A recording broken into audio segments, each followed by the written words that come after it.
Oh, Senum is very serious question. Okay, well, I'll try to address Senum's question. Maybe get a little more specific what you mean by inversion, because I don't have. If we're talking about just like comping chords, like in a jazz context or something, I don't have a bunch of shapes that are just like under my fingers, like bam, bam, bam, bam. Here are voicings of chords, but I do have.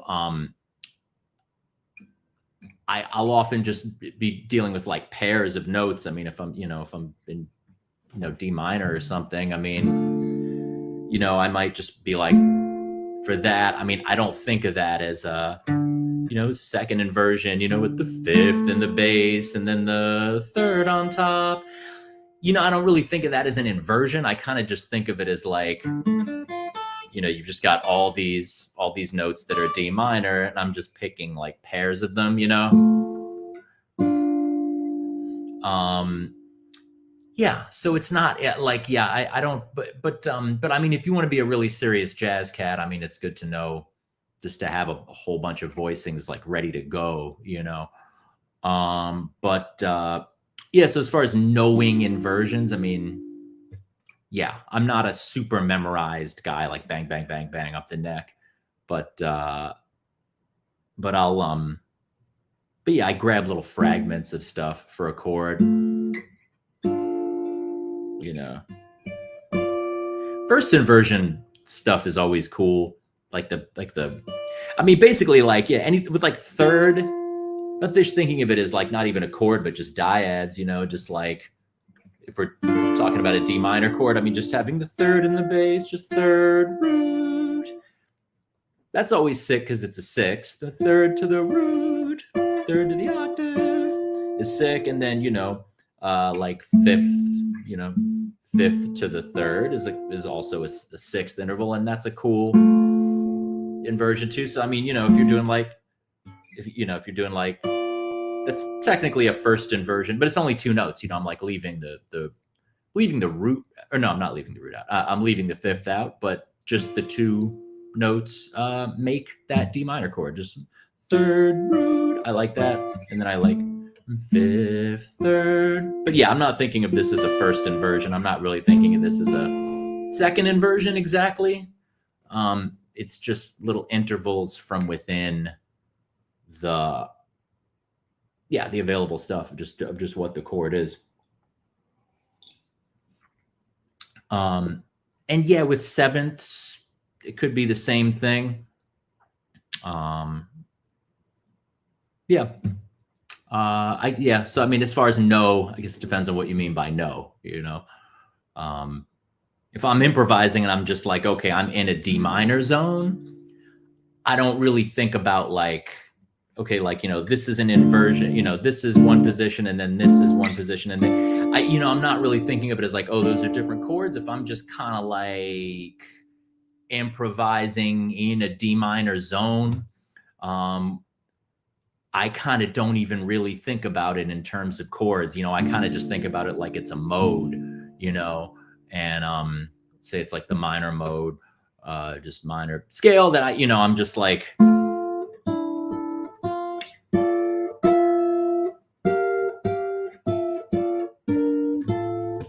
like I'm not really thinking of this as like different chords,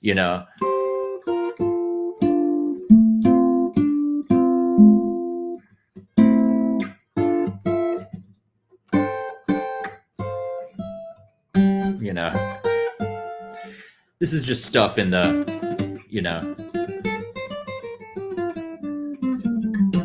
it's just the minor scale and just stuff from it, not sure if that really answers your question, but it gives you a little sense of how I think about it. Senum says, I really think of the inversions of a comping thing myself, especially within a pentatonic frame. Yeah, I mean, with a pentatonic, if you're talking about minor pentatonic stuff, I mean, there aren't as many little chords available. The dyads are sick, like on some R&B shit. But yeah, Nico asks, in general, I'd like to hear about your approach to improvisation. I mean, if we're talking about just like free improvisation, I guess it kind of depends, but obviously, but if I'm doing solo improvisation, or if it's like a duo thing where I feel like I have a lot of control over steering the stuff, you know, I'm very modal, man. I'm very, very modal about stuff. Again, like if we're in like D minor, you know, I'm really, a lot of the time, I mean, something I find myself doing a lot is this kind of obsessive, this like obsessive reconfiguring of like a small group of notes that are in a mode, and just all the dyads that they make and the movement between them. So, I mean, if I'm just like, let's say I'm into some D minor-ish thing, right? And I'm just doing, and I'm only using, you know, I'm not even doing the seventh and the octave of it. Let's say I'm just doing 1, 2, 3, 4, 5, 6. I'll get onto a vibe where I'm like in a modal way, just thinking of it as like two voices, and it'll be like,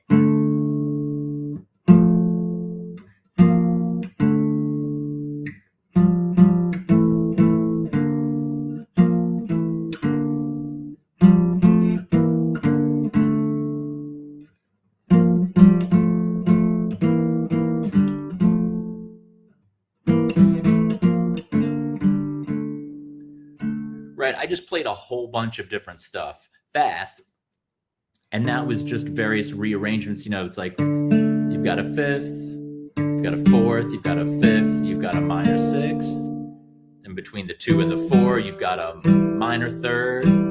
Between the 2 and you've got a fourth, you've got a tritone. So those are just these little flavors, right? Each interval has its own flavor. And then, you know, here you got a third to the fourth, you've got a major second. Third to the fifth, you've got a major third. And then the third to the sixth, you've got a fourth. So you got a few fourths in there. You know, I don't like that though. That's, I mean, in metal context I do, but in this, you know, I want variety and the relative motion, you know, because counterpoint wise, even in this little tiny little restricted little area of 6 notes in the same zone of the scale, you know, I want variety as far as what the intervals are and the motion, the relative motion, you know, so I'll be like, right, root fifth. And so, you know, about like parallel motion, contrary motion, oblique motion, right? Parallel motion is things, the two voices going in the same direction, right? Like, you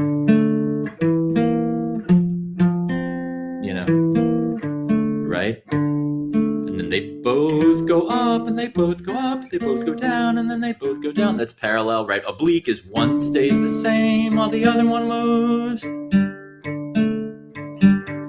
Contraries, they go in different directions. Obviously, I know maybe some of you this is obvious, but maybe some of you, you know what it is, but you haven't thought about it in this context, right? Like contrary motion, you know, you might be like, you know, right? 2 to 4, and then the top one goes up and the bottom one goes down, right? So that's contrary motion, right? So I'll just get on some obsessive variety pack within that. Really trying to be as varied as possible with the relative motion of mixing it up, contrary, contrary, oblique, parallel, parallel, you know.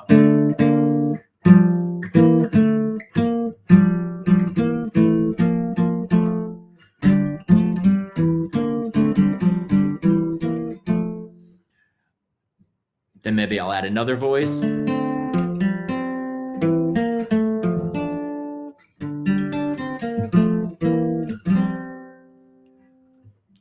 I'll do that for a while. It's funny, you ask my approach to improvisation. It's actually, I said like, well, it's hard to say. I'm like actually saying very specific stuff that I do like all the time. So this is something. So this, you add another voice.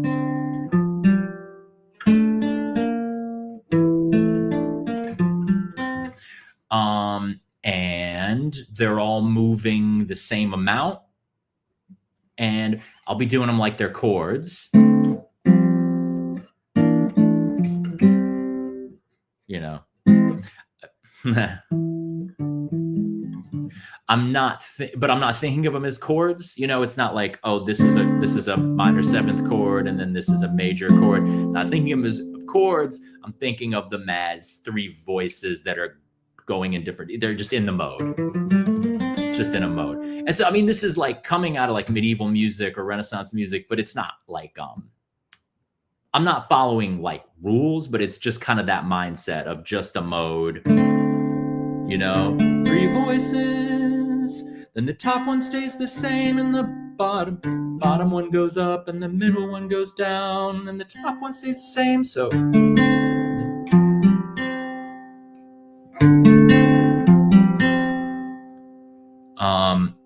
yeah, right. And then for the next one, you know, I'm thinking too hard now, but the bottom one goes down, the middle one goes up, and the top one goes up. So I'll mess with that for a while. Usually they're moving all at the same kind of pace and they're not rhythmically separate. Then maybe I'll get into some rhythmically separate stuff where it's, you know.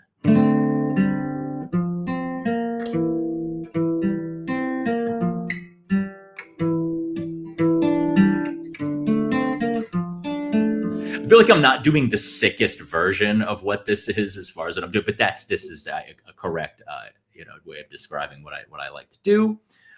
Or some other things. And then like I'll have tendencies that are like, they're not rules, but like, you know, like in counterpoint, like in the Renaissance or even in Middle Ages, it's like there are these like rules. Like if you have a certain interval, you have to resolve it to this other interval, you know, like if you have like a, you know, tritones are not cool except in certain circumstances, like this kind of thing. For me, I don't have rules, but there are tendencies. Like I kind of don't do like in this, when I'm doing this kind of stuff, I actually don't do the tritone a lot. I don't know. And I love major seconds whenever possible. Yeah. Oh, and then the other thing is like, you know, if I'm really into, you can do so much with like, if you're in a mode and you just are in that mode for a while, and then you just introduce one note that's from a different mode. I mean, if you're just doing minor the whole time, you just put that flat 2 in. I mean, if you come out of the gate just doing all this different stuff, then it doesn't have any power. But I mean, if you really are like establishing, we are in minor, you know, that's quite spicy, you know? And so then you can get like, you know, like,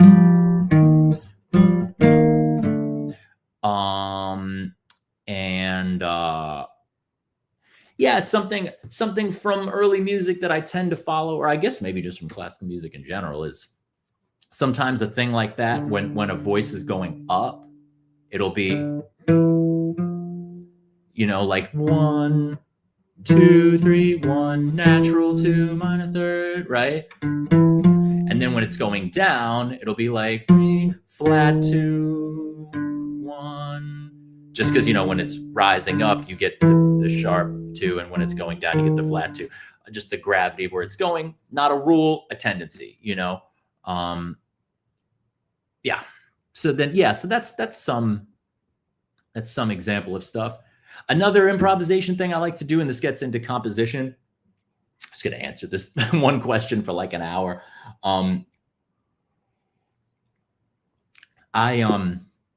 Something I get into is, what's up, Aniket? Nice turnout for this. Yeah, something I'll get into is like, if I'm in like a mode, right?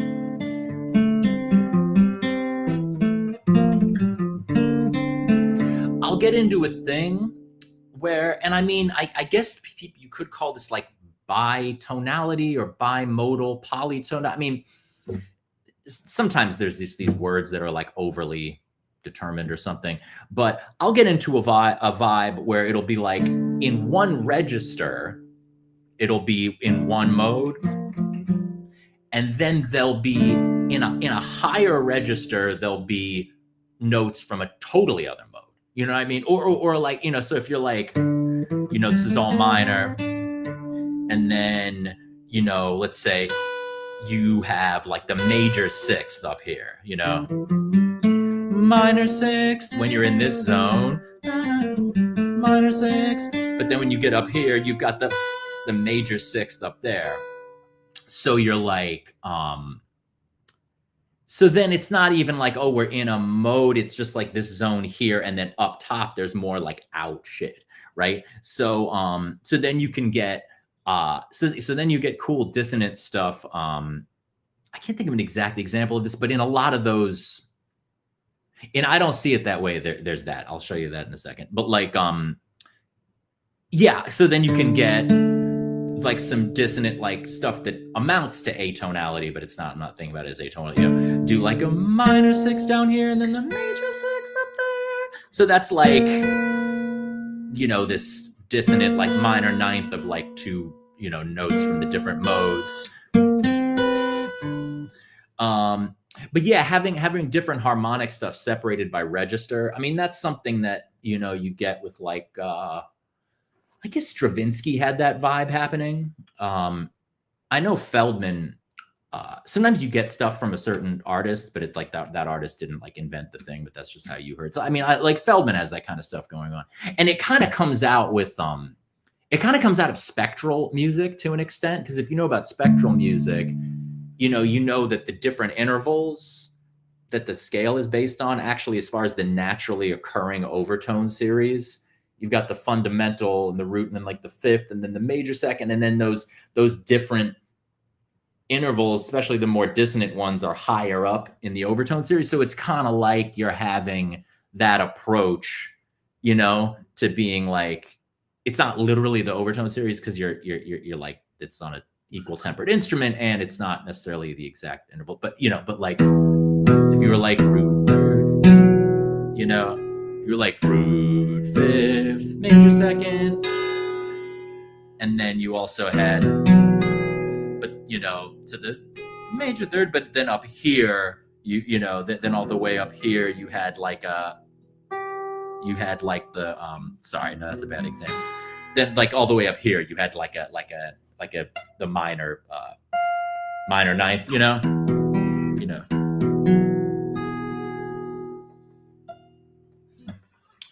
That's not playable, but that attitude, that approach to stuff, yeah. But that's kind of like, I don't see it that way. I'll play that. I don't want to grab the baritone unless I have to, but you know, that like, you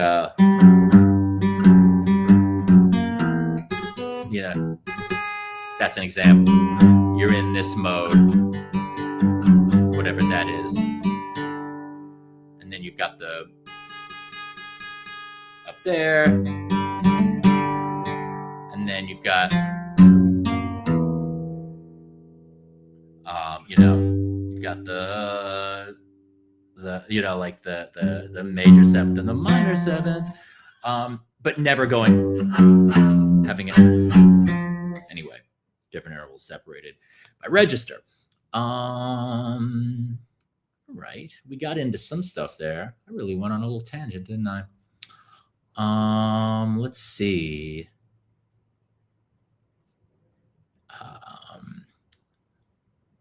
Yeah, the Metal Nut wants to know about diagonal power breakdown. I could definitely see doing that. I think I actually might have done that in the last AMA live stream like several months ago. I might do that as like a full-on like tutorial video. Yeah. Well, let's see what other questions. Maybe I'll do a little bit of that. Maybe I'll do like a little taste of that in a second. Let me check out some more like general questions. Dog Sander, cool. I don't know some of these folks. Great. Dog Sander asked, what are you thinking about rhythmically here? I'll often just spaz something random out and then just repeat it. Well, repetition builds reputation. I'm not just being a cute fuck when I say that. Actually, repetition is very, it's like confident, you know, hammering some shit home. Yeah, thinking about rhythmically, that's hard. I mean, by the way, all these things, it's weird because it's like thinking about, these things, you know how it is when you improvise, maybe you don't, but like when you're improvising or free flowing composition, it's like, it's on the edge of conscious, on the edge of on my Adam Neely shit. Yeah. The canceled Adam Neely. No, not really. Yeah. Like, you know, you're only half thinking, half, you know, just subconsciously processing the shit. I mean, rhythmically, I'll get on some stuff that also is kind of, it's crazy how much Feldman has influenced me in the free improv context. I guess to an extent in the compositional realm, but it's taken me a while to realize like, oh man, Feldman, and it's not just, it's actually not the volume. Feldman's all quiet and shit. I improvise, you know, pretty loud, but it's like a thing of where you're like orbiting around, like I'll get into a vibe where it's like imperfect repetition and a certain obsessive quality where nothing's repeating exactly, but this almost vague thing is being imperfectly semi-repeated. And since it's being imperfectly repeated, there is no original thing that's the thing. It's like the thing is just this kind of vague average of shit. So, I mean, if I'm just like, I don't know, if I've got, let's say I'm doing like these, like, you know, I don't know, just stuff in this, let's say I'm doing linear stuff in this, in these 6 notes of the minor scale. You know, if I'm like, you know,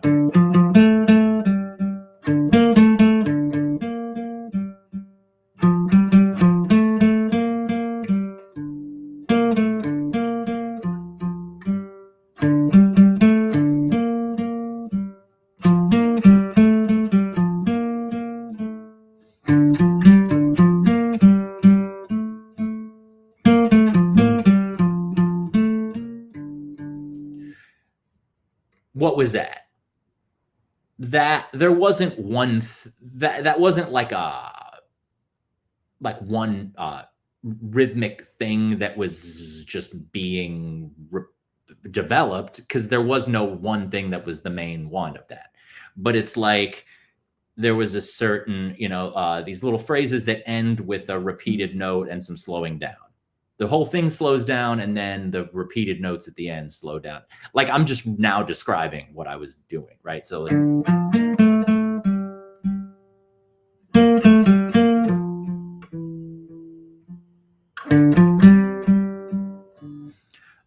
that's like an identity. You know what I mean? What the thing is, like what I just described. And so I'll just like obsessively work that. What I was just playing was rubato, right? Wasn't in time exactly, but it was pretty eighth notey. Da, da, da, da, da, da, da. So I'll kind of have, these are good comments, Sanam. This is very blues of you. Yeah. So that, I mean, that's like a rhythmic approach, I guess, you know.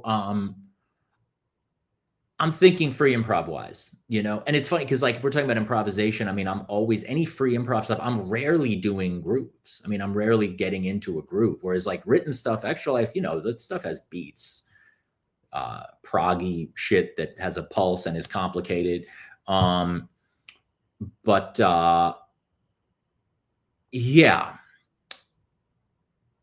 But improvising, there'll be, improvising, that rhythmic thing that I was just describing is like kind of emblematic of the kind of things, the kind of vibes that I get into. Yeah.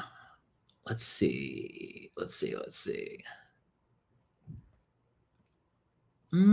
Which Feldman pieces inspire you? Nico asks. Okay, yeah, I mean, this is anybody listening live, anyone watching the replay of this, mandatory homework assignment is listen to Morton Feldman, like a lot of Morton Feldman. All right, piano and string quartet, you've got to listen to. The first thing you should listen to is Coptic Light from 86, I think it is, maybe 87. It's like toward the very end of his career, Coptic Light. It's an orchestra piece. Piano and string quartet. You should listen to Rothko Chapel, you should listen to Patterns in a Chromatic Field. Yeah, in the live stream I did with Jeremiah Zimmerman, where we talked about Morton Feldman, we talked about Patterns in a Chromatic Field.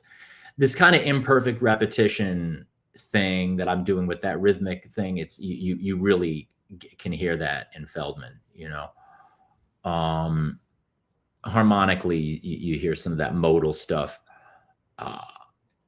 Oh yeah, we're talking about, yeah, by the way, Feldman, we're talking about Morton Feldman is the composer. He's like he came out of the so-called what they call the New York school. It's like John Cage, Morton Feldman, Earl Brown, and Christian Wolff. It's like this kind of four guys. And you know, Cage is a little older, so he was kind of like the godfather of the thing. But two guys dealing with, you know, bringing into classical music like indeterminacy, you know, chants, ways of generating music, different kinds of notation, you know, Feldman. But yeah, Feldman and Earl Brown, both of them, they'll have this kind of stuff where it's like, where it'll be like just a few elements kind of imperfectly repeating, and then the two elements kind of just rub up against each other in different ways. So you're kind of like in a state where things are changing, but they're not changing in a direction. Like they're not like developing in a direction, you know? It's not like theme and variation, which sort of leads to the next thing. It's just variation, but overall, you're just in a zone. It could gradually change eventually, I guess, or it could suddenly change, like Feldman does that a lot. But, you know, if I'm just like...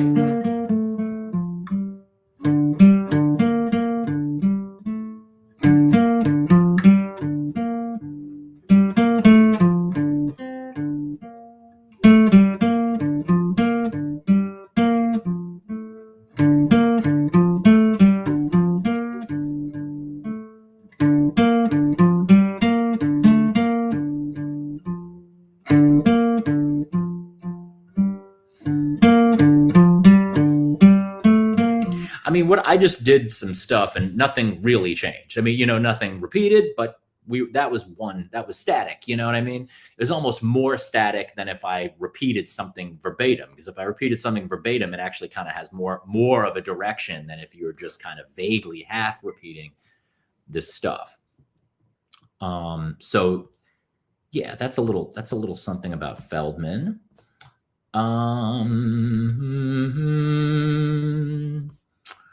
Let's see. What are some other questions? Charlie, is this question about music specifically playing a part? Oh, Anaket. Yeah, no, this question is about anything. I mean, anything musical. It doesn't have to be improvising or guitar or composition. It could be anything music related. Not just not personal stuff or current events. Yeah. What else do we got? Can you play a surfy guitar lick for us? I'm not, I never got really deep into surf rock. I was checking out Dick Dale for a while, like in high school, just because he's an essential guitar player, but yeah. And Pulp Fiction was out, you know.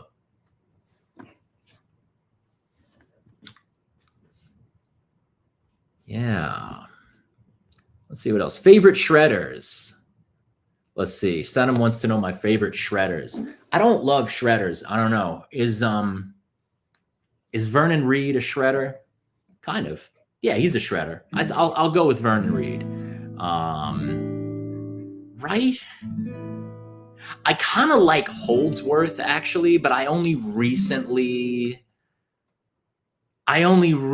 opened my mind. So now I know Vernon Reid is sloppy, right? I love that though. Right? You know, he's just, yeah, he's even sloppy playing riffs. I saw some shit of him playing Cult of Personality, like, just like in some tutorial thing. And he's just like, it's really loose with it. It's great. So yeah, I like Vernon Reid. I like, I mean, Marty Friedman, you know, I guess, I like Holdsworth.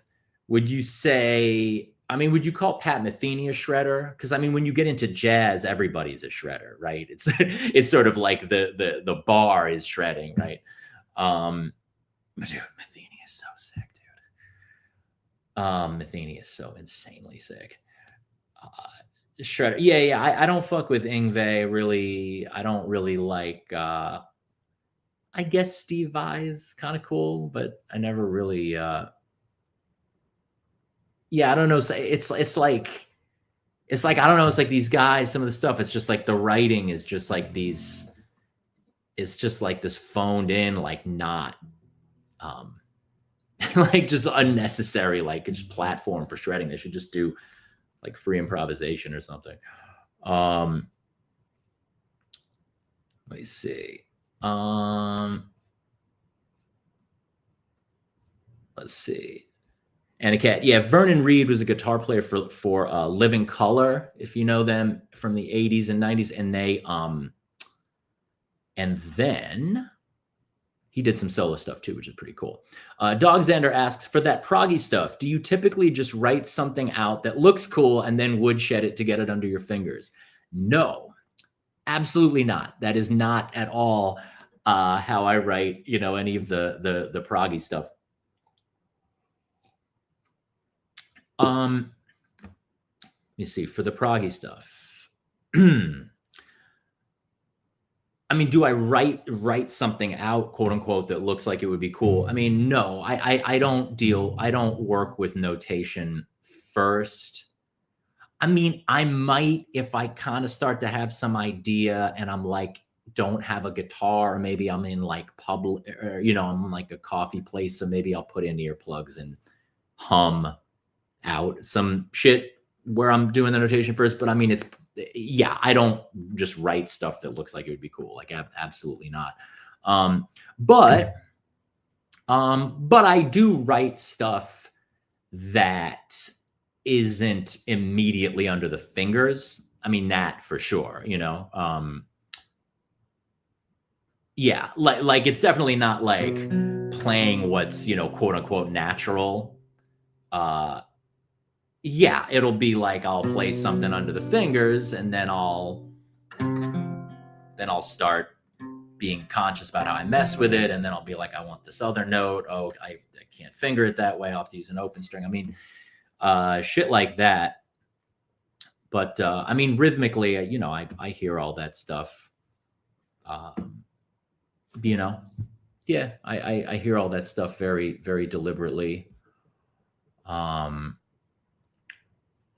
Yeah. Like, I will say though, I mean, like, there are ways that knowing that, like, well, just not even necessarily knowing that you're going to notate it later, because I don't end up notating everything later, but knowing, just knowing about notation, like just having that mechanism, that possible instrument, it's an instrument, like knowing how to play that instrument does affect how you write, to an extent. Like to some extent, it just like, okay, I mean, if I'm doing like for the Sacred Vowel, if you know that song off the new record of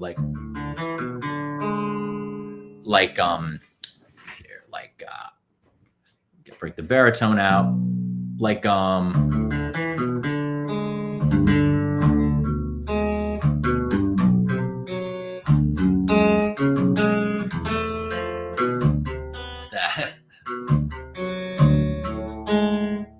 Yeah. I mean, you write that. I mean, I wrote that. It's kind of just flowing out of the fingers, but there's deliberate choices that are a little bit more conscious,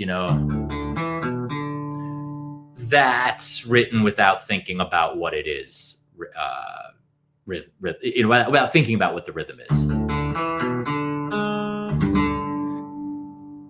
But then the second I write that, I'm like, oh right, it's like triplet 1 2 3 4 5. So then I'm like, now I've consciously realized triplet 1 2 3 4 5.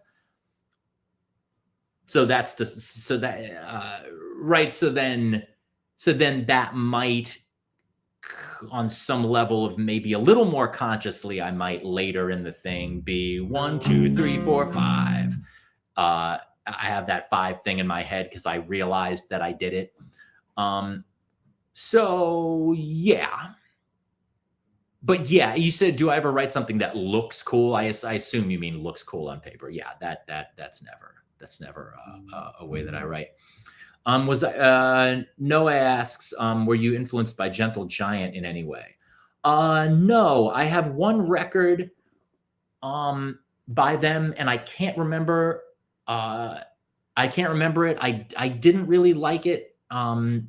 But I know it is like prog with medieval elements, so it's like I can't say it's bad because like I'm sure it's probably like almost Extra Life in many ways. It hasn't really gripped me, but you know, it could be No Time Like the Future, right?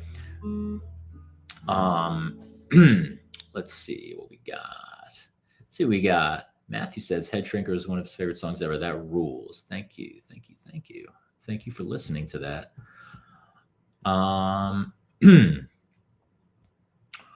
Royal Tosh asks, do you have a rhythmic idea, scale, mood, or objective in mind prior to improvising, then start to improvise based on that? Or do you go into improvising without thinking anything at all and just go, without anything and just go into it without thinking?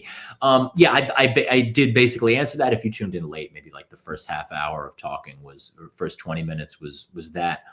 But I will say, you know, I described these modal things and these things that I do consciously and subconsciously on the edge with solo free improvising where I'm like really controlling stuff, or a duo thing where I can lay down like 50% of what's going on. But if it's like I don't know, stuff I've done with like Darius Jones, where it's like there's like a bass player and a drummer and he's playing saxophone, even there's like a pianist. I mean, that I'm going into it with any idea what's happening. And in fact, in those situations, I try to take the lead less. The more people there are, the more the more of an accompanist I become and that stuff, because like I have such particular, like that medieval like interval thing I just showed you. It's like I just do that so much when I'm improvising on my own or in a duo thing. It's a very specific thing. So I'm not trying to like get cats all like on board with it and shit necessarily if I'm going into a situation where there's a bunch of players.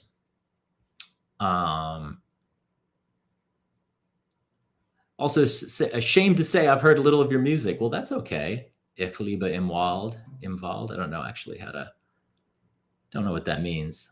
That's okay though. You should check it out when you get a chance.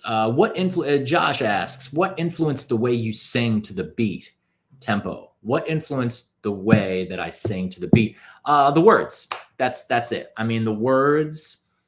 The lyrics. My lyrics, a lot of the time, a lot of them fit pretty the what is it, the text setting, what is that, prosody, the setting of the text is often very like normal or whatever to the rhythm, the natural like cadence of the words, how you would speak them, you know, fancy lad, how did you blow your inheritance, fancy lad. I mean, that's not like that's very speech-like, you know, that's very like normal syllabic, syllable like text setting. So it's really the words. But then for the melisma thing, you know, I'll hit a word and then just kind of go off on a, on a little excursion with the melisma. And then that will often be just like completely not based on anything other than just improvising. I mean, improvising with the voice, like just in my head, I'll sing the thing, you know,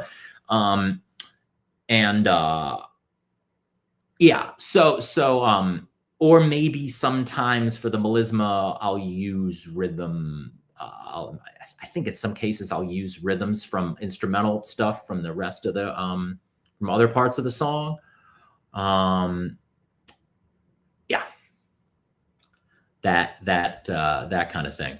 But yeah, I'm pretty picky about the rhythm of melodies making sense with the cadence of the yeah, with the actual rhythm of the lyrics in like a normal way. You know, I want them to be like intelligible. I don't want them like crammed in to fit a melody, you know? I think sometimes I might come up with a melody and then maybe a couple words will follow right after that. Like a few notes of a melody will happen, and then I'll put text to that, and then the text will come after. We'll keep going. And I never go very far with just melody, which then I'm going to stick text on. Let's see. What's the last song by someone else that you've learned? Damn, that's a good question. Well, for teaching and stuff, I'm always learning these songs for teaching people. I learned like a not Mac DeMarco. Who's that cat? Alex G. I already forgot it, but I learned some Alex G shit. It was actually pretty cool for some kid. I'm drawing a blank on this stuff because I learn it and then I forget it. I learned the solo from the Trooper, Iron Maiden. I had never learned that. Yeah. Let's see. Other questions. Something I've been kind of curious about recently is staying within the sound of a mode while improvising without falling back into major scale patterns, i.e. staying in A minor without dipping into C major vocabulary. Yeah. Richard asks, okay, I'll say that again with not muttering. He says, Richard asks, something I've been kind of curious about is staying within the sound of a mode while improvising without falling back into major scale patterns, i.e. staying in A minor without dipping into C major vocabulary. I don't really think, yeah. You know, for me, like I don't even, if I'm in A minor, I'm just thinking of it as I'm just in A minor. Like I wouldn't like, okay, like, I mean, because this is the thing, you know, you're improvising, you're not thinking exactly, but it's like, you know what I recommend if people just want to like expand their improvising practice, I recommend like noodling, you know, where you're like improvising, but not really trying to make it like that sick, you know, and like maybe not rhythmically, you know, like you're playing with enough intention that you're searching for stuff, but you're not putting yourself on the spot enough that it's like I'm doing free improvisation.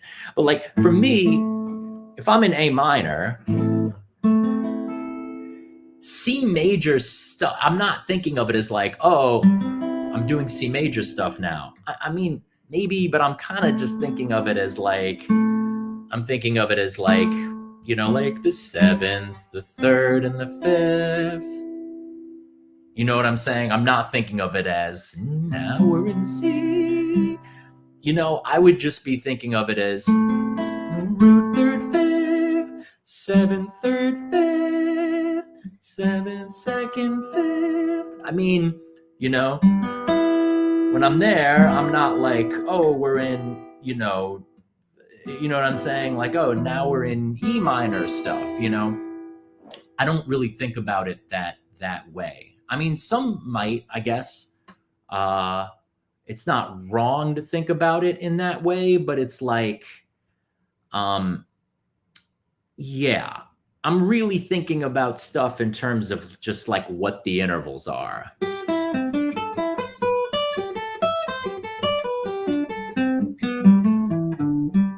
I mean, I don't know. I didn't think of any of that as anything other than just stuff in A minor, you know? But I mean, you could get into some stuff, you know, if I'm like, you know, if you're in A minor. I mean, yeah, of course I'm going to be aware that that's, I don't know. I mean, I guess, yeah, like that's, yeah, that is an F major thing, but I'm not thinking of like, now I'm playing F stuff. It's really just, this is a third, in A, this is a third, the sixth, and the root,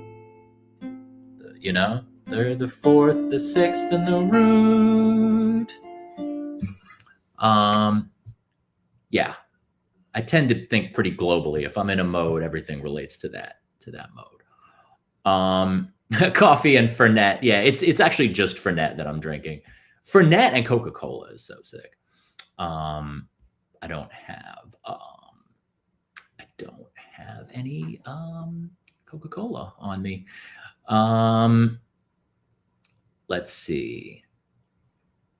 Senum, this is I like this question. Senum asks, do you ever work on outside playing, like using accidentals or going a half step up on something? Well, I could maybe answer this, like if I'm talking about Jensen enters with Fernet and Coke is so sick. Well, one thing, I mean, this is kind of on this, like, it's almost another topic because it's like jazz, which I'm not really like a jazz guy. But if I'm doing like a 2-5-1, like a 2-5-1 to A, I definitely have a vibe where it's like on the 5, you can just do all kinds of just out shit. That's that sort of sounds like what you're talking about. Like I'll be on some just like, okay, obviously we're going to play some 2 shit on that.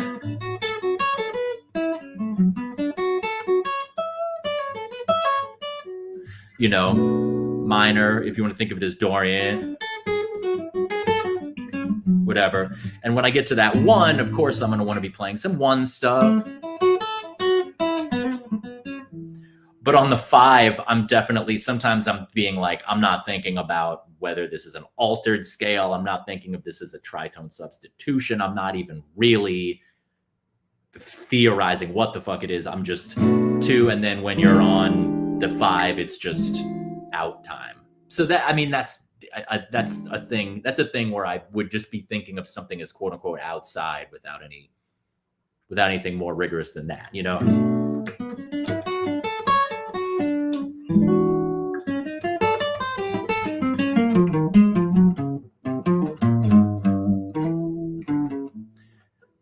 I just played. Yeah, I kind of did this thing where I'm playing pentatonic stuff on the 2. And then when I get to this, I'll just be playing. I'll slide up a half step and play pentatonic shit on that. But I'm not even really thinking of how it relates to the 5 altered chord that I'm playing, And then not even just have it be out pentatonic shit,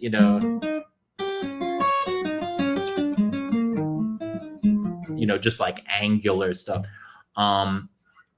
Yeah, real jazz cats kind of get on that vibe. Typically, people who really have a refined jazz vocabulary will have hipper shit than that come out of their guitar. But yeah, I might actually. Brandon Lopez was talking about doing a like playing monk tunes at a jazz place. I think he has this gig, so I might actually be playing sort of jazz sometime soon, but we'll see. What are some other things? Noe asks, how do you memorize those long, clunky rhythms in songs like Sacred Vowel and Diagonal Power? Typically, clunky has a negative connotation, Noe, but I'll chalk it up to ESL. Long, clunky rhythms in songs like Sacred Vowel and Diagonal Power. Are there specific hidden patterns like Meshuggah, or do you just practice it until it's muscle memory? Funny because if something that I don't have an immediate answer to, actually, it makes me want to answer it. I'm going to take a sip of Fernet and ponder this for a second.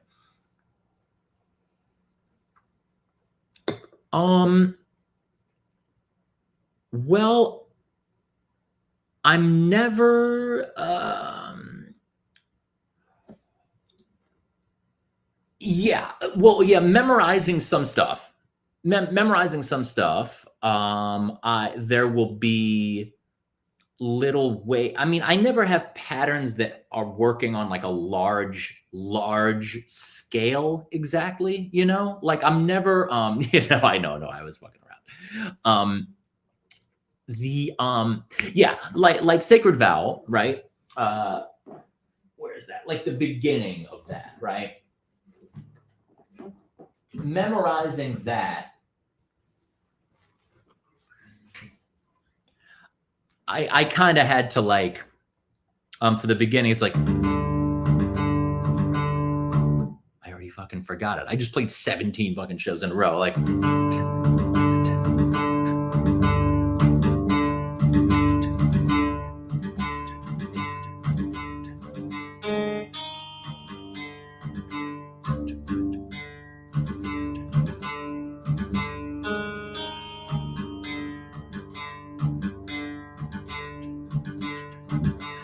then it's just repeated.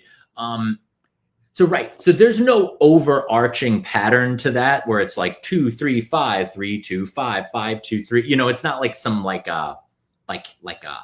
classical Indian music where you're dealing with some like large pattern that you're like crunching the numbers of that helps you remember it. What I do tends to be more like asymmetrical in a way where there isn't like a larger pattern, but I'll have little things that I either did purposefully when I wrote it that I'll remember how I wrote it, which will help me remember it. Like or like things that I noticed I did and be like, oh right, that's what you did there, and it helps like jog my memory. Because like some of this, right? Because like that's an example of a thing that like I wrote that by improvising. I was like, okay, I want something like that. So then I just did it a bunch. I recorded myself improvising. I like took like Frankenstein together. I was like, oh, this is the best versions of the shit. So, for that, there are little, it's not larger patterns, but little like recurring things. So it's like, there's like a 3/8 there. Some of these are 3/8 bars, 1 and 2, 3, 1 and 2, 3, 1 and 2, 3, right? And some of them are 5/16s. 1, 2, 3, 1, 2, 1, 2, 3, 1, 2, 1, 2, 3, right? So that's like a thing that's going on, right? So I remember it's like, the first thing is a 3/8. It's like 3/8, 5/16, and then 2 3/8s. So I've got the first part. So I think about it like, okay, right, 3/8 is your main thing. And then 5/16 is the deviated, slightly short one. So I think to myself, okay, you started off with the normal thing, then you did the weird, then you did 2 normals to establish that that's normal. Normal, weird, normal, normal. And then it's like, oh, right, you're like, now it's time for the triplet. So that's the weird one, triplet. And then, weird, normal. So I kind of like think about, I just like little memory jogger things like that. I also actually for that one kind of think about the notation that I wrote it out. Not what I wrote out for the boys. I wrote out the same thing, but not the Sibelius file, but my hand chicken scratch thing that I wrote. I actually do think of that on the page. But there's certain pattern shit, like after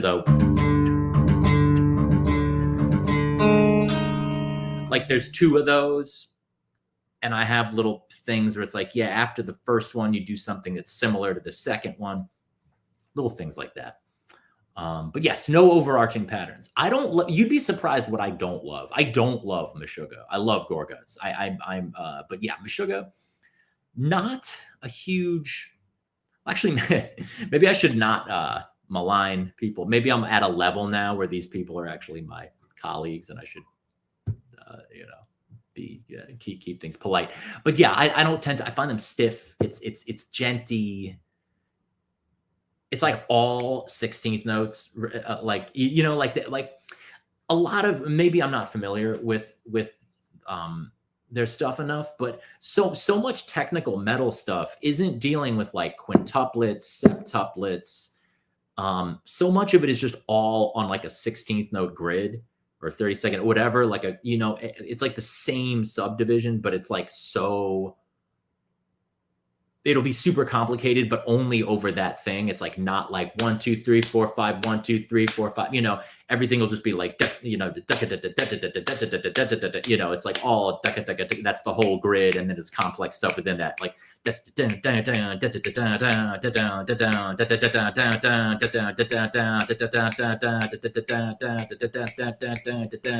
that's super complicated, but it's all the same grid.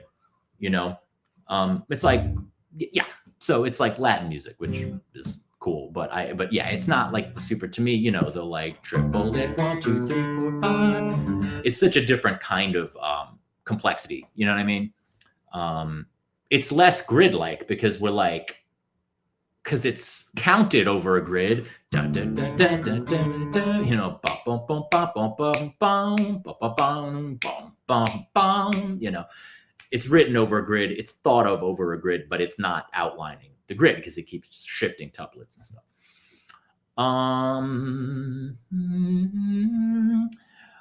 Oenai Pangus. I love there's new cats. I don't know you people. Thank you for coming by.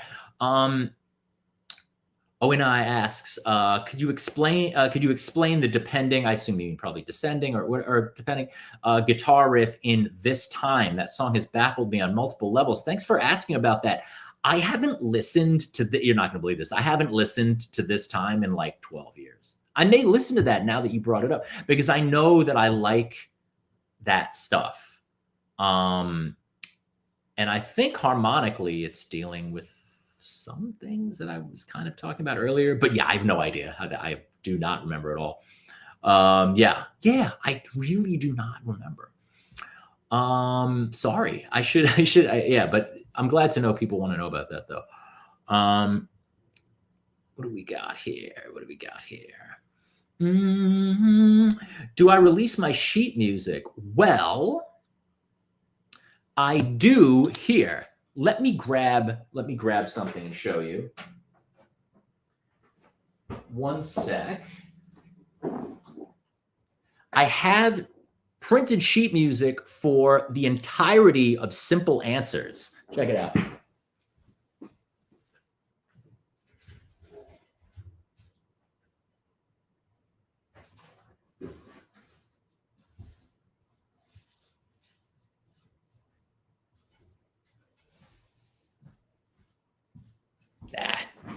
It's fucking buried in boxes because I haven't been selling them to the public. I released them. I mean, basically, like, yeah, I have the entirety of Simple Answers in a one, like, absolutely down to the minuscule notation, like perfect laid out professional level thing, score. And yeah, it's all printed and bound. There's an annoying typo thing with the layout, which I'm not going to correct because they were expensive to print. But but yeah, I gave those out as prizes for the donors to that Kickstarter campaign 7 years ago. And so yeah, donors at the $100 level got those scores. And I haven't been selling them because I'm annoyed at the typo on the inside cover. But I should just sell those. I should just sell them because they took a lot of work. And if anyone's interested in Simple Answers, it's pretty informative. Let's see, whatever we get. Gusian asks, where do you think lies the balance between technicality, experimentation, and accessibility? How do you go about it when composing? Love your stuff. Thanks, Sam or Gusian. Thank you. Let's see. What do I think? Where lies the balance? I don't know if I have an answer for that, like where it lies, you know? As far as how I go about that balance, I guess some songs I actually just decide are going to be more like songs and less like pieces, you know? Like some of these songs with the acoustic guitar, you know, I'm just like, this is going to be yeah, I'm just like, this is going to be a catchy song. I mean, I think sometimes it'll be like, I'll have some lyrics and the lyrics will just immediately be like, okay, this is an accessible song. Just like, that song Haven't Learned a Thing. I just like had that in my head. And I was like walking around and it just automatically was like, and I haven't learned a thing. And I'm just, you know, you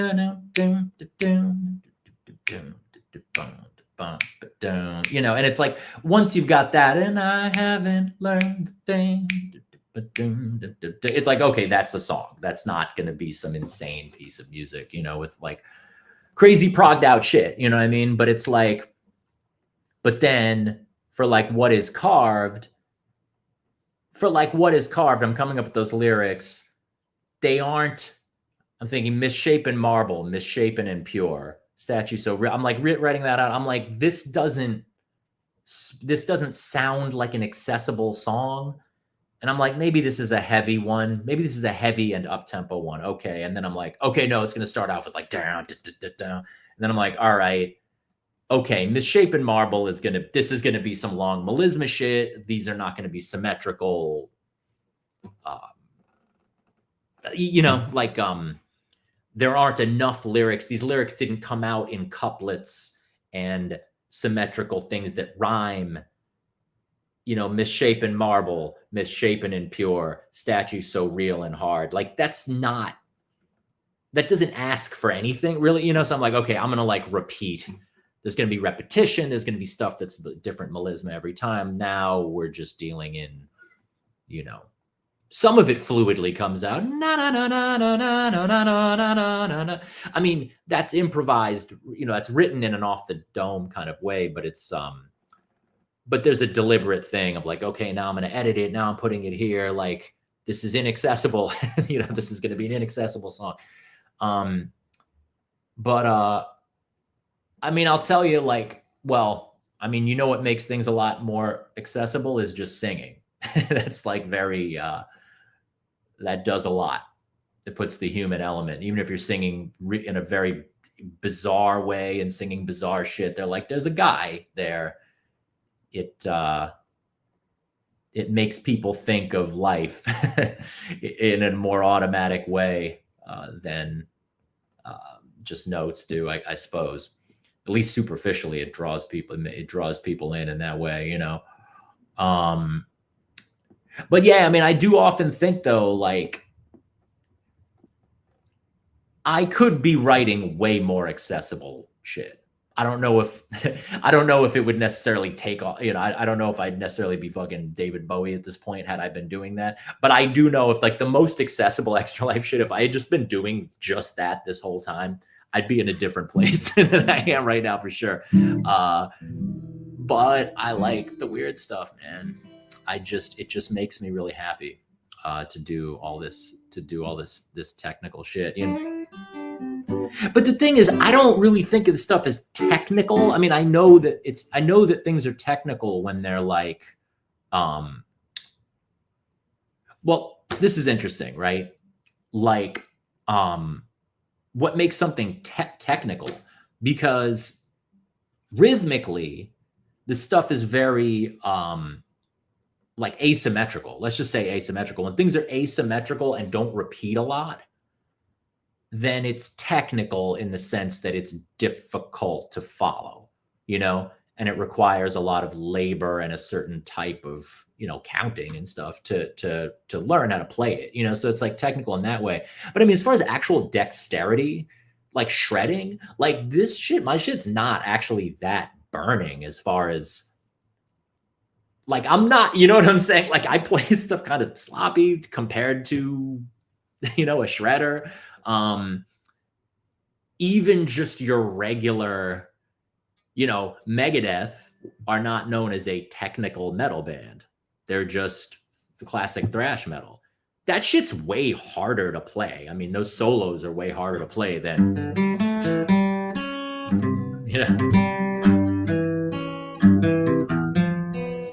Dave Mustaine could play those notes a lot more crisply than I could. I mean, could he nail the rhythms consistently? I don't know. Yeah. Yeah. Let's see. What do we got? Yeah, I agree, Nico, that people could really selling scores of this stuff would be cool. What was I thinking? Yeah, yes, people should do that. I'm trying to think of who did that. Kevin Hufnagel does that. I think there's a Gorguts sheet music thing that people that people that I lost my train of thought. I'm looking at comments.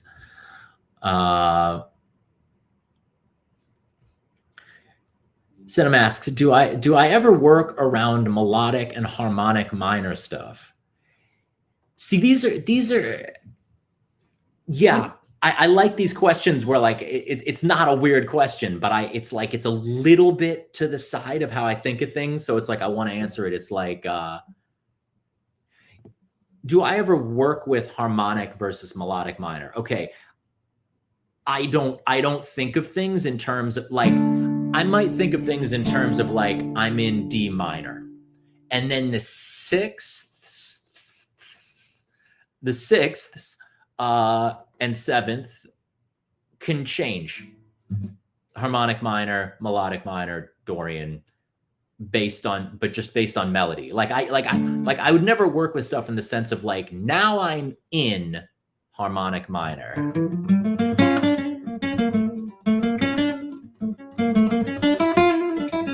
Because I just don't actually have that many notes, and the shit I do, and then be like, okay, now I'm in melodic minor.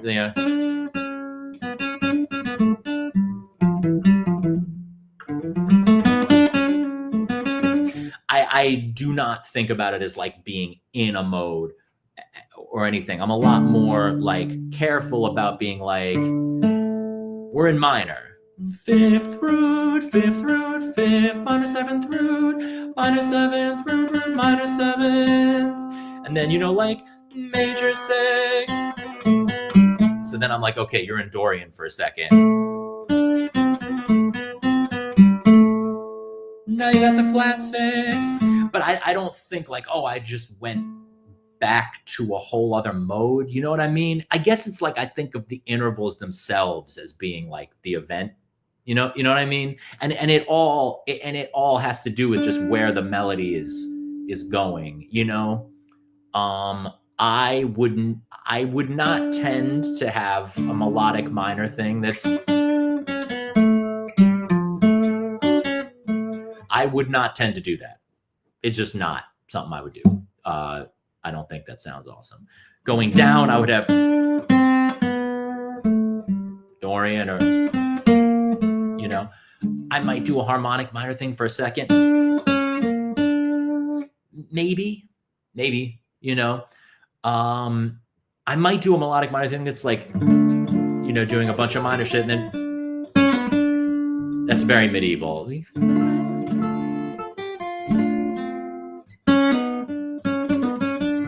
I guess I might do that little, but yeah, I don't think about it as totally changing gears. It's more just like I'm carefully going around minor stuff, and it's going to be that seventh or this seventh, or this sixth or that sixth. Yeah. Let's see. Which extra life? Let me see. Any chance of the drain getting pressed on vinyl? Well, the more people ask, the more I'll do it. But Senum asks, I don't want to be like overly playing favorites with Senum's questions. They're just cool. Do you alt pick a lot or economy pick a lot of the time? My picking is fucked up, dude. I will be honest. I'm not being self-deprecating exactly. But realistically, what is economy picking is where you're not just alternate picking, right? You're doing down, down, up, down, down, up, down, down, up, that kind of thing. Honestly, I'll get in habits of doing the opposite of economy picking. I'll get in the habit of doing some dumb shit that's less economical than alternate picking, just because I want to do a bunch of ups for some reason. I don't know, ups. I like doing a lot of ups for some reason. I don't know, like this is like heavier than this. I don't know. This, I've got to mute these other fucking things. This, you just pull it, you know? So it's like, yeah. So, yeah, I bet there are a lot of extra life things that I could be doing more economically. I bet you. Let's see. Ariel asks, so you mean you're typically playing in the accidentals as a focal point of some developed tension rather than planning from those scalar ideas from the outset of composing? Yes, I would say that, yes. Sometimes I'll be like, okay, this song is going to have a bunch of Dorian stuff. It's going to start out. Sometimes I'll make that decision. But yeah, a lot of the time it's like this interval by interval. Wait, there was a question here. Someone had a question that was, I was going to break after an hour, but now there's like 38 people here. People are psyched. I'm just like, you keep going for a little bit. I'm having fun. Which extra life do you find most difficult to play on guitar in a live setting? Oh man, some of this shit is really, really difficult, especially with trying to do theatrics and headbanging and stuff. The breakdown of diagonal power is difficult to play cleanly. I have all these open strings ringing out that sound cool if I'm nailing them, but live it's hard to get that little fucking that one's pretty hard. You'd be surprised. Blackmail blues is very easy to play. The counting is all like, oh, it's crazy. This rhythms keep changing. Like, okay, I guess learning it 17 years ago maybe was challenging, but like that's actually the easiest. Well, no, that's not true. Playing shit accurately, it's actually very easy. I'm playing it on a regular guitar instead of baritone, but you know.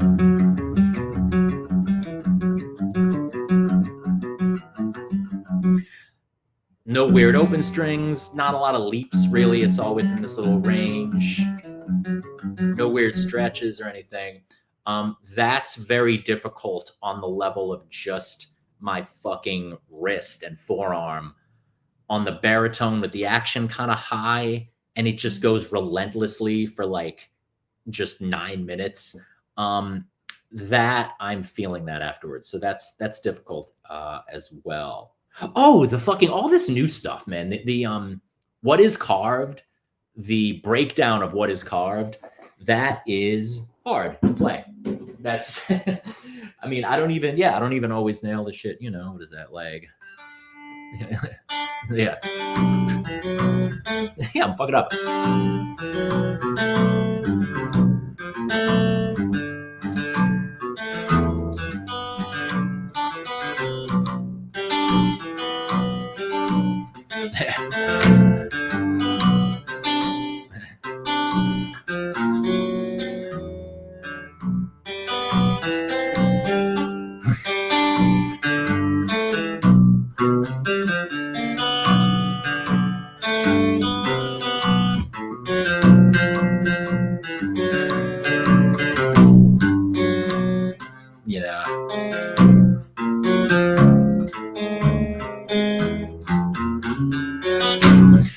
That is very difficult to get all those things ringing out, you know,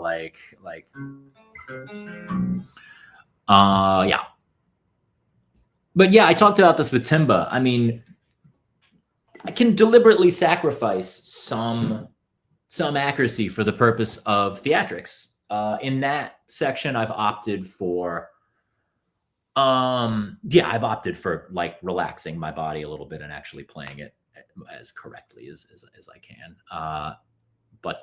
Yeah. Do I do alternate tunings as a compositional method? No, actually. Maybe I should try it. I love when there's a question where the answer is just like no. I don't know if everyone feels this way, but like, well, okay. Realizing that there's a whole thing that you don't do, that you haven't been doing, and you haven't even deliberately been like, I don't do this, but you're just like, no, I don't do it. it's a weird feeling because then it's just like, whoa, why don't I do it? But then there's something kind of validating. I know this thing validating about feeling like you're like, wow, I know what I am. You know, I don't know. There's a certain thing like there must be some reason that just no. Yeah. The question reminds me of Toby tunings. Does Toby use a lot of crazy tunings? It's funny because I mean, I know Toby's music, you know, really well as a listener, and you know, I'm obviously quite a big fan, but I don't. But I know nothing about how that music is made at all. We talk about aesthetics, we'll talk about vibes, we'll talk about what we like about other people's music and stuff. But yeah, I've never actually gotten under the hood of how Toby writes his music. Some of you might know better than I do. But maybe if I play in KO'd out at some point, maybe I will get a look under the hood.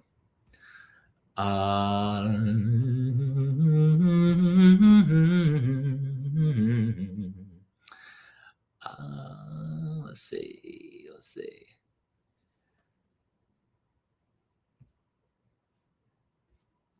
Sounds like some really intense Robert Fripp stuff. Yeah, I like Fripp. Fripp is cool. Again, man, Crimson. A lot of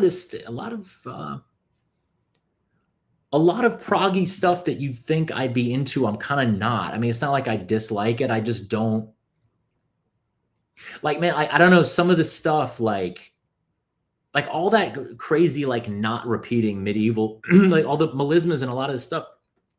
It's just like comes from it comes from early music, and it just becomes prog once you put hard drums and guitar over it. You know, if you're just like if you just heard solo, like so hard, you wouldn't be like, oh, that's prog. That sounds like King Crimson. That feels like Gentle Giant. That feels like you know, you wouldn't think about that. But if you start going so hard, you know, with the fucking band, it's like, oh, it's prog now. You know, that fluidity becomes choppy. You know, it's fluid, but then you put the rock instrumentation behind it, and it becomes math or whatever. But yeah, I mean, a lot of that rhythmic stuff, because the vocal stuff comes from medieval music, and actually a lot of the riffing. That's the thing, man. As far as techie, asymmetrical, weirdo stuff, I mean, a lot of that shit comes from metal, way more than from prog, you know. And I mean, I know that metal, I mean, if we're talking about like death metal, even metal that's not super technical, even not like Gore Guts or the Cryptopsy, I mean, even just Morbid Angel or something, you know, that stuff would not exist without King Crimson and stuff. So I don't want to, you know, I credit to the, you know, these prog masters and shit, but yeah, I don't go to the source mostly on that. Thoughts on Magma? Don't like Magma. Important, I'm sure. A lot of great people, you know, respect. I'm glad it exists, but I don't like the made-up language, and I just find it, I don't know. Yeah. Do I like Eric Dolphy? Oh yeah. Big time Eric Dolphy fan. I'll tell you, I was talking about Brandon Lopez, my boy. He was telling me that Eric Dolphy, actually, that the stuff he's playing, those super angular, those riffs, licks, he says that none of that stuff is outside, that most of that stuff is not actually dissonant against the chords. Like he was saying that like it's a lot of that shit is just bebop language, but just with the notes displaced by octaves, making things like angular just by transposing, displacing notes by an octave, so it makes it this angular thing, but that the actual pitches are bebop lines. I said, I don't believe that. I think that's bullshit that you just heard and you're repeating. And he said, fuck you. No, it's true. Look into it, learn some of that stuff. And I never looked into it, and I never learned any of his licks. So I just listened to a lot of Dolphy. But I have not resolved that argument by actually checking out his licks. So maybe if someone here wants to transcribe some Eric Dolphy, I would love, or has anyone here If you don't know who Eric Dolphy is watching this, he is one of the greatest saxophonists of 60s jazz, free jazz, serious avant-gardist at the same time as Ornette Coleman, but sort of played with more traditional jazz artists. Like he would always be like the really out idiosyncratic guy on like slightly more inside, like Blue Note records and stuff. Just master, absolute master. I could have swore his shit was just atonal, but what do I know? Who was someone else was asking some stuff. It's also a lot. Oh yeah, the Dolphy records. The Out to Lunch is the one that's like kind of known as the groundbreaking joint on Blue Note. Out to Lunch. I highly recommend Live at the 5 Spot. There are just 2 volumes of that with him and Booker Little, and there aren't a lot of Booker Little. There's not a ton of Booker Little recorded trumpet player. So yeah, especially volume 1, Live at the 5 Spot. Fucking Cirque, Eric Dolphy. What do we got? Yes, people are saying true things. True things about Eric Dolphy. Yeah, Noy says there's a lot of augmented stuff and chordal stuff. Yeah, that's a cool little side thing to toast to with the Fernet. When Noy is talking about chordal stuff, like as in quartet, as in 4, fourths. Yeah, augmented and chordal stuff. That's what I think he's doing. Is that so I don't know what Brandon was talking about with just regular bebop language, but yeah, like doing stuff that's like fourths in out quote unquote jazz or whatever. Fourths are this thing that, like, because they have this kind of neutral sound,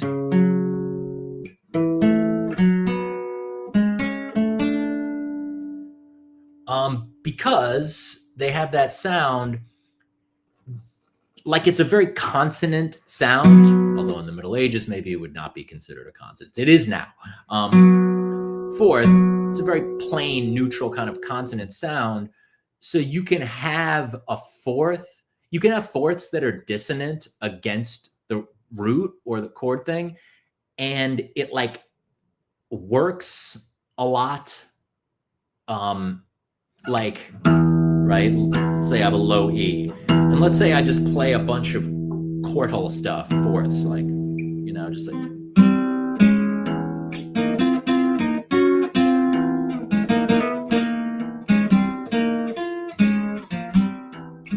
So you hear how, like, I didn't even know what I was playing, like, theory-wise against the stuff. I know it was a bunch of not in any kind of E scale. It's like dissonant stuff.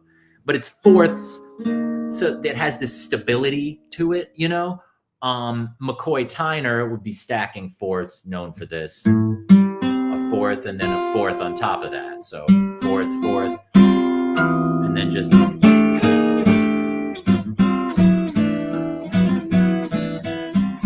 Right? So yeah, Dolphy, I mean, I think a lot of his stuff would be like, these... Yeah.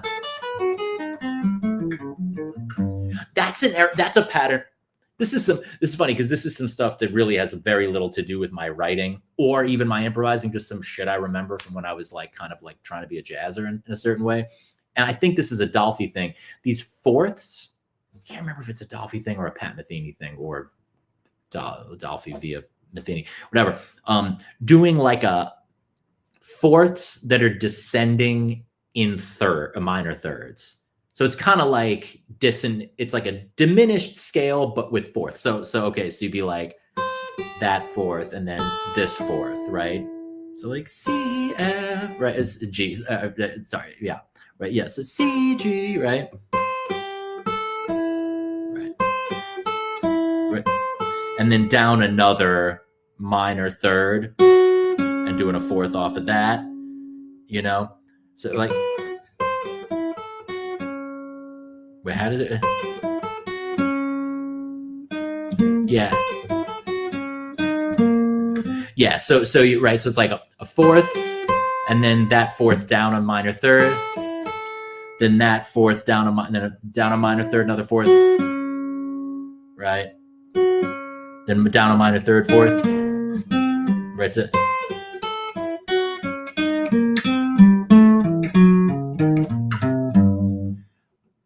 you know, you could just play that over a dominant chord, and it'll just be one of those. You're probably hitting all the altered notes, and it's just some crazy dissonant intervallic shit before you land back on the one, you know? Yeah, especially if you do down, and then the next one you do up.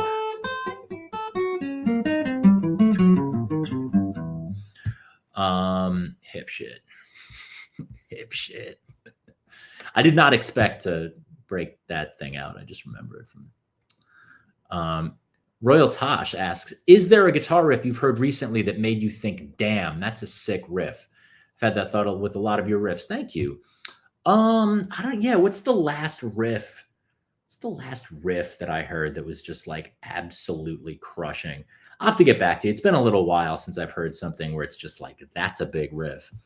I'll have to think about that. Because I've been enjoying that band Chat Pile, you know, but I can't actually remember any of their riffs off the top of my head. So they must not be riff like straight up lords if I can't remember the riffs. But they are sick though. So I don't know. That's riffy music, but I don't have off the top of my head like a big, like straight up like memorable riff. Let me see. Let's see.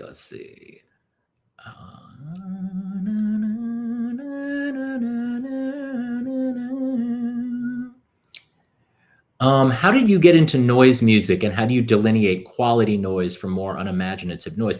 I generally don't love noise music, to be honest. I mean, unless I don't know what like maybe how you're using that word, but I mean, I mean, if you're just talking, I mean, if we're talking about actual like the genre or like, you know, world of like noise music, not a huge noise fan, but I mean stuff that has variety in it, you know, stuff that has variety and tension and release, and uses, I like noise that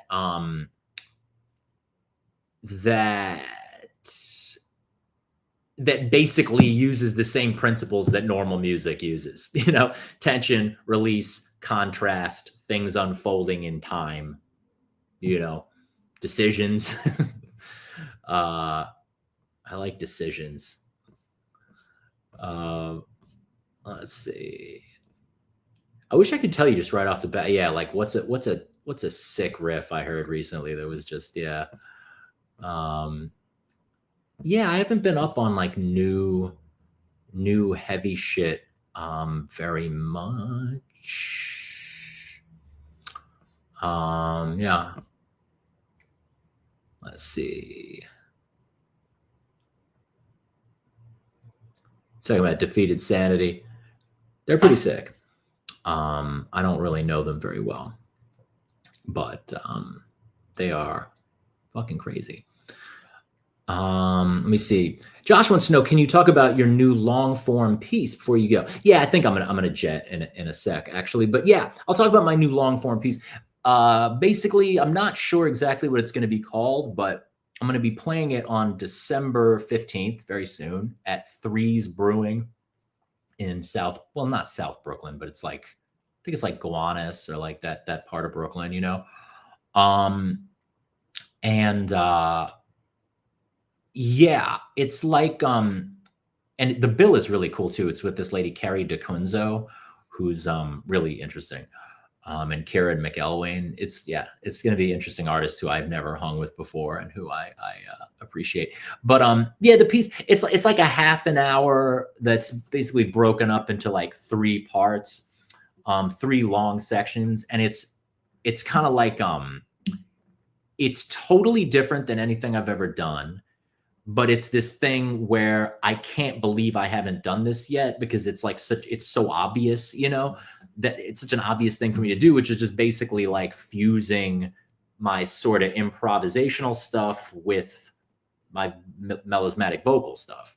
So it's like, it's not, I mean, it's composed. There isn't any like free improvisation in it, but I mean, there's like loose stuff where I have a melody and then I develop it and alter it and play with it and stretch it and add to it and fuck with it, both on the guitar and with melismatic singing. So I mean, the thing with it was that it has very little text. It's these very simple lines, very simple phrases that are, you know, they have a vibe, but it's not like, oh, check out the lyrics.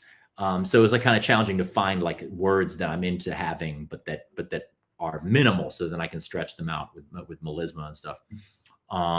And yeah, there's some simple shit to it too. Yeah, it's just baritone guitar and vocals and just me sitting there doing it. And it's actually, I mean, maybe, you know, if I get like a live thing, maybe I'll put it up, and if I get a decent live thing, maybe I'll put it up and then and maybe talk about it in detail a little bit. But just as a compositional example of like simple choices that you can make, even while making music that has complexity to it, these 3 sections, like the whole first section, all the vocal stuff is hanging. It's like in B minor or B something minor. You know, it's kind of Phrygian, I guess, with some other notes. The whole first section, which is like 9 minutes or something, depending on how much I stretch it, it's all just orbiting around the 1. La.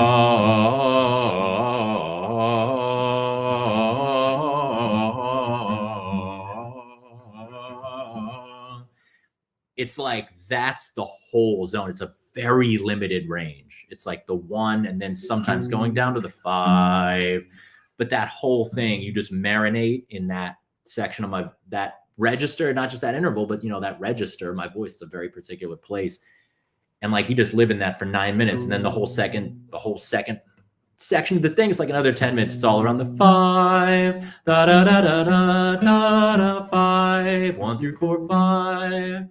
You know, 5, 6, 4, 5, 7, 5, you know, root 7, 5, root 5. And it's like, it's such a simple, like, it's so simple. And then it's the third section is on the 7. You know, it's root is the first section, the second section is all 5, and then 7. You know, the third section is just like, you know,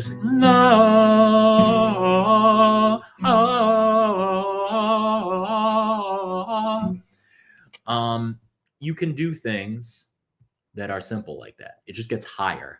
It's not even music theory. It's just literally up. Let me see. Recording or filming. There will be some filming for sure. I mean, I don't think there's going to be any professional, like, you know, it's a very low key gig. Also, this isn't like a finished piece. That's another thing. It's like, I'm just kind of workshopping it. Like, it's finished enough to play and it'll be good, but it's like, it's kind of a work in progress that I'm just going to be like marinating in for like a long time, you know, like record it eventually, tour with it eventually, but with like, no, this is just like, yeah, I'm just living with this stuff and letting it develop, which is usually not my thing. Usually not how I approach things. Let's see. Are there any questions here that I could just get into right at the very end? Right at the very end. New metal releases you'd recommend? I don't know, man. I'm out of, you know, yeah, I'm not even really that up on like checking out tons of new stuff. I guess I'm an old person. Piran has a new record, which I'm sure will be really sick. Oh, well, I mean, okay. Everyone should check out the band Scarcity. This record, Promise of Rain, it came out, I think it came out earlier this year. Scarcity, they're a New York band, and they're metal, but it's written by a sort of guy with a classical composer background or new music. This guy, Brendan Randall Myers, and he plays guitar in this group Dither. That's like a guitar quartet, electric guitar quartet that plays like Zorn and like, you know, like modern composers or whatever. But this is him doing like metal. But to say doing metal is not fair because that makes it sound like some carpetbagging tourist shit. This is like an actually authentically like a real band that's dealing with black metal. It's Lev from Krallis plays drums, and Doug Moore of Piron does vocals, and and Dylan from Piron also is on guitar, and then it's Tristan Kraus, who's this bassist who usually is like an avant-garde upright player. He's playing electric on it. And yeah, it has black metal and death metal aesthetics to an extent, but it has this kind of formal sensibility that's sort of coming from a composery kind of background. I mean, I would say it has stuff in common with liturgy, but people always want to say that things aren't like liturgy, but things are like liturgy. When will we get the retrospective about the great Chuck Stern? Soon. I want to see if I can unearth some of his early recordings, but I don't want to pressure intrusively the folks who have those. Let's see, but I will do one before too long, I think. Are there any of your compositions that you're particularly proud of? I think Three Worms is probably my best thing. I don't know. It's the one I'm feeling the most from the last record. Performing it, I feel the most embodied when I'm performing it. What did I just do? I just zoomed in. Okay.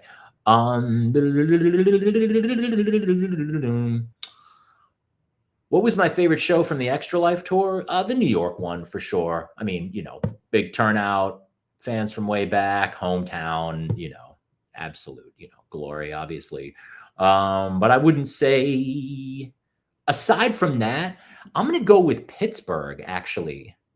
I'm actually going to go... no. I'm going to go with Atlanta. Well, Pittsburgh was cool. We played with this band, Genital Shame. You should check out Genital Shame. They're a Pittsburgh band. I think they're going to get up, kind of. And it's... yeah, they're black metal, but with a screamo element. But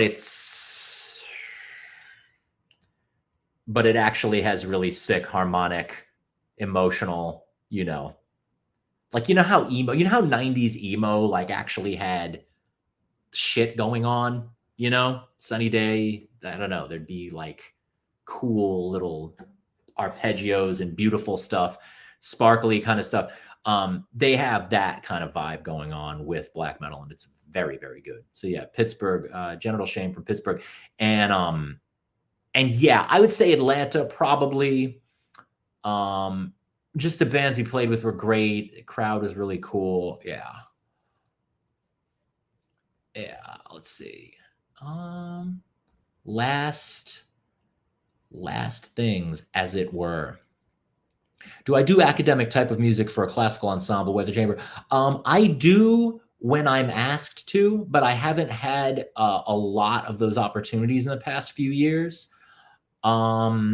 So I now just do what's practical for me to do. Extra Life isn't practical for me to do, but like it's more practical than like, you know, doing another Kickstarter to hire a chamber ensemble to do my shit. You know, I am, there's actually this duo out of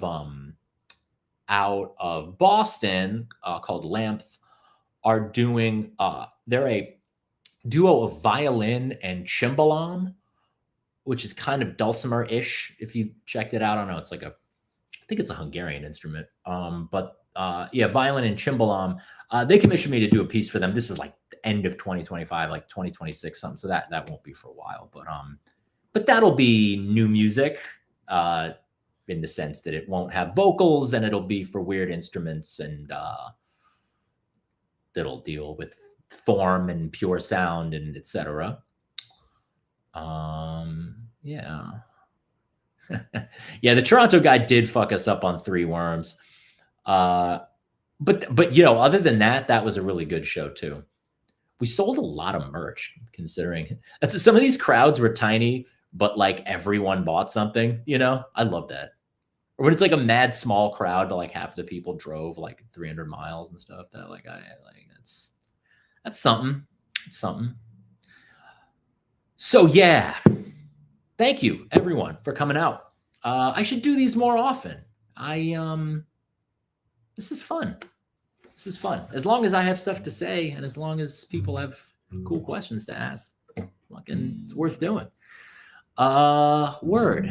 All right. Hope everyone has a great evening. And thank you for everyone that said, great words about either Extra Life or any of my music in general. Word. Peace, everybody.